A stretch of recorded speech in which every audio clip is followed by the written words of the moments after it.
What's going on, guys? You got Local Ham Sandwich here with my second place locals P.U.N.K Centur-Ion deck profile. I've been getting a lot of requests for this. Definitely wanted to get that list out for you guys. Wanted to give you the gameplay for it first, just to show off what this deck can do. If you're wondering about additional combos and deck discussion with this video, I would definitely check out my how to build Centur-Ion for ROTA format video. I will put that in the description as well as link it in the end card on the end of this video. So I'm going to jump into the engine here. The Centur-Ion package, pretty standard for what we've been kind of looking at the past little while here.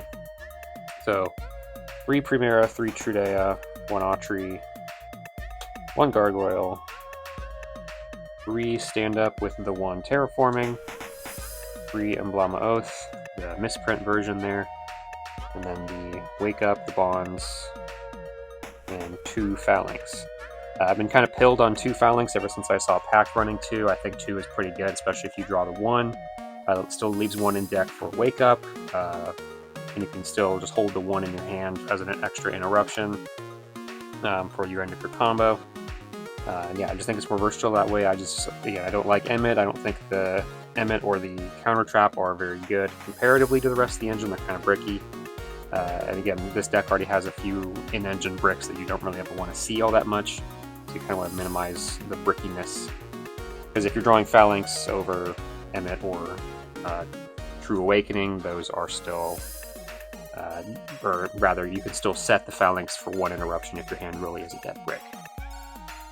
So that does it for the Centur-Ion main engine package there.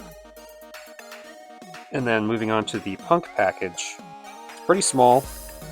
I am only running 2 Xiamen, 1 Deer Note, 1 Foxy Tune, and then 3 Emergency Teleport. Basically everything that's necessary for the combo. You could argue running 1 Xiamen, but just in case I don't ever want to draw the Xiamen, and then the E-Tellies are like mostly dead if I draw the 1. Ghost Ogre is still a good option for E-Telly, but I like having 2 Xiamens, and it's an additional starter. I believe in this deck you have 18 starters in 44 cards. The only problem is sometimes you do run into having too many normal summons. You can mitigate that a little bit if you see Xiamen with one of your Centur-Ion starters, because you can use Foxy Tune to send the Centur-Ion starter from your hand and then use it in a Master Pack Pit to place it in the back row. So that is a pretty good combo to sort of mitigate seeing too many normal summons, but really, again, I think potentially you could argue knocking down 1 Xiamen or maybe 1 Trudea to limit the number of normal summons in this deck. But that basically does it for all the main engine of this deck. I think we've got something like 18 or something non-engine slots in 44 or something like that. So pretty standard for this format. 3 Ash, 3 Veiler. I'm still opting for 2 Bestials, just for Chaos Angel options, and it just still hit any of those Feedsmith builds. 2 Mourner, 2 Ogre, 2 Nibiru, 3 Imperm, and the 1 Called by the Grave. I believe that is roughly 15 or something like that, or not 15, 18. Again, this is pretty standard. The only thing at locals that didn't feel amazing was probably Nibiru and Ghost Ogre. With E-Tel, you could argue putting Ghost Ogre to 1, just because E-Tel you can place it on the field and they can still activate from the field, which is great. And then Nibiru, this format it's kind of wonky, but I think it's still kind of okay to run. I'd maybe switch that out for Drool. I think it's fine for now. Again, maybe down to 1 Ogre and maybe an additional Bestial for additional Chaos Angel plays would kind of be the argument there. But that's all pretty standard, not a whole lot to talk about with it. Let's go ahead, jump into the extra deck. This is also becoming pretty standard. 2 Primera Primus. I think 1 is fine, but 2 is better because 2 in a grind game can get to your Emblemas better and keep your advantage going. Plus, into turn 3 or 4, the destruction effect is a lot more effective for getting in for game. So I think running 2 is fine. 1 Auxilla, you don't really need 2 Auxilla if you have 2 Primera Primus. Primera Primus kind of fills the role that Auxilla once did, so I think 1 Auxilla is fine now. 2 Legatia, again, better for the mid-game, or if you're going second, but it's your big beater, it gets you more advantage, and it can start picking apart a board, so I think 2 is fine. And then the Crimson Dragon package, not opting to run Supernova. You could, I just don't run it. I think Double Blazar is better than Blazar plus Supernova, because Blazar can respond to literally anything. And then since this is a Punk variant, it hasn't come up much, but I am running the second Punisher, which in theory can come up pretty well, because if you have just your combo with Yaman that's already, again, against an opponent that has 8,000 life points, that's already down 600, so type is automatically unaffected, and then you can use its effect to pay 1,000, and then gain that deficit, and it's at 51 going into the battle phase, so it's pretty decent, and you also run Cosmic Cyclone and stuff like that, so that can put you down even further. And late game, it's also pretty helpful if your opponents chip you down really, really well. You can just go into it, it's unaffected, get a buff, and then just go swing for game. I have not used, like I said, I've not made it much, but in theory, it's a pretty decent tech to have. Chaos Angel, again, for the Bystials. If you're not running Bystials, don't run Chaos Angel. No real other way to make it unless you run something like Assault Synchron, which I have considered, but I don't think either one of is like super worth it in a non-Bystial build. And then our other 8s, Pack-Bit, as I previously mentioned, better for the Punk combos. And it can also come up if you are hand-trapped and you need to set up a combo for your opponent's turn. Scarlight for time, and then part of the Pack-Bit combo, which you may have seen in my Sprite, or my video versus Sprite, Photon Lord.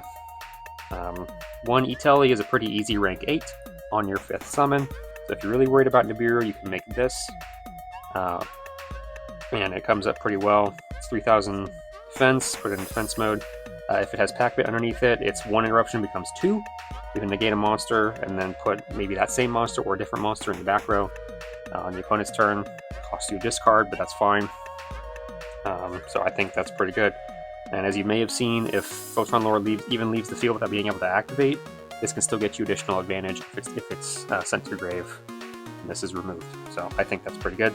And then IP, SP, pretty standard. I don't go into IP that often, but say you have full Centur-Ion combo plus E-Tel and you don't want to do the Yaman combo, you can do full Centur-Ion combo and then use E-Telly to set up an IP plus Foxy Tune, which is automatically your SP on your opponent's turn if you don't want to use any of your Centur-Ion pieces. So again, in theory, pretty good. So again, this is pretty standard. I don't think there's any changes in this extra from the how to build video, except maybe the second Primera Primus. And then moving on to the side deck here.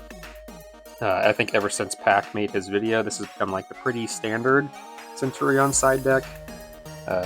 3 Mulcharmy Fualos if you can afford it, 3 Perulia if you can afford it, although it is more affordable than Fualos, and then the 3 Retaliating Sea for the monsters, and then a bit different from Pack's list. Like I said, I feel like running back row removal more versus other consistency, especially in this deck because you already have 18 starters. So I got the 3 Cosmic Cyclone, helps against Tempai, helps against Deception and FKI and all that stuff, and then deck lockdown for going first.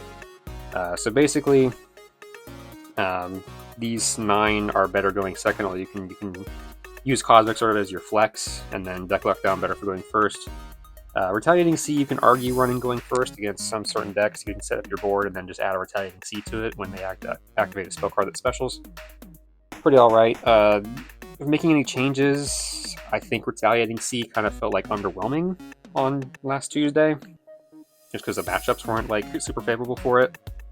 So maybe in a locals environment, maybe Retaliating Sea isn't so great, but just in terms of the meta right now, there was plenty of options to hit against Retaliating Sea. So I think it's worth keeping, maybe if the environment just sometimes isn't working for it. But that's going to do it for the Centur-Ion Punk deck profile. Again, make sure you stay here for the outro. You'll see that end card there that will include the how to build video if you haven't seen that yet. If you have seen that video or just want to watch it again, definitely go watch it. It includes all the combos. The feature matches from locals are also out. I recommend watching the Sprite one especially for some really explosive gameplay if you're interested in that. But overall, so far, the Punk engine really impressing me. No issues with time rules so far, so I don't really feel like running Dogwood. That is an option for side deck. The biggest weakness, which I did not cover in my how to build video, Foxy Tune and HLE play way more into fuel loss. So if you're in maybe a local scenario where you know a lot of your folks can afford that card, maybe you don't want to run this build, maybe getting into a regional setting it may not be as good because people are running fuel loss. But I like the explosivity of it, I like the consistency, and I just like the punk cards. So yeah, overall, really liking the build. I'm going to run it again this week. You'll get more feature matches over the coming week. And yeah, make sure you stay tuned for those. Like, subscribe, comment, all that stuff, and I will see you in the next one.